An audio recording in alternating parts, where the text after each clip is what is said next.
Hello Excelers and welcome. Thanks for joining me today for another How to Excel at Excel.com Excel tip video. Don't forget to click on the subscribe button below to get notified when there's a new Excel tip available here on my YouTube channel.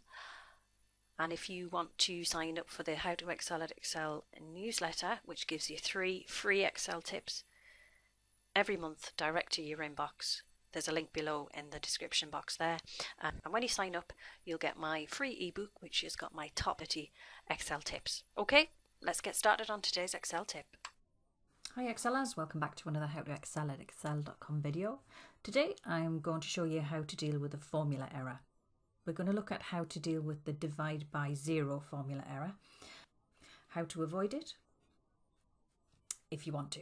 Some Excelers don't mind the divide by zero error.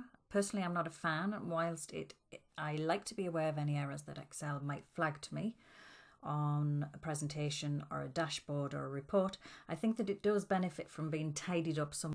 So let's take a look at an example below.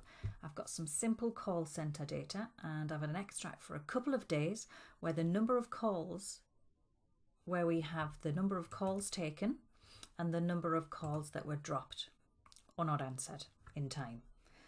We've then got a calculation in the third column which shows a simple percentage calculation displaying the percentage of the total calls that were dropped out of all the calls taken. The formula is simple. It just takes the number of calls dropped divided by the total number of calls taken. So we can see in the example on the 1st and 2nd of February, 3% of the calls taken were classed as dropped. So you can see here that I've dragged the formula down from the 3rd of February to the 5th, but I haven't got any data entered yet. So the formula is dividing by zero and therefore it correctly displays the formula error, which we commonly see for divided by zero in Excel. So here's how to prevent the error. And in Excel 2007 onwards, we can use the if error function in our formula. Let's take a quick look at the syntax of the formula.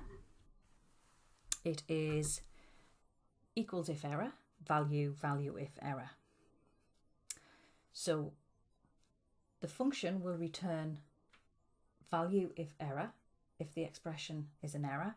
Otherwise, it just displays the value of the expression. So if we go ahead and apply this with our original simple formula, it would look like this. Equals if error. This is our first argument. The value will be D3 divided by C3, which is our percentage of calls dropped, to enter an alternative if there is an error in the formula. So in this case, let's just replace it with a 0. Close our parentheses and hit OK. You can see here in the first one it makes no difference to the outcome of the formula because we weren't dividing by zero. But if we just drag that down, we can see now that we don't get the divide by zero error. We get 0 as we've instructed Excel to do. So that's it. That's how to prevent the divide by zero error in Excel using the if error function, and that's available from 2007 onwards. I hope you liked this video. If you did, give it a thumbs up. Click the notification bell so you'll be notified when I upload another Excel tips video. Thanks for watching.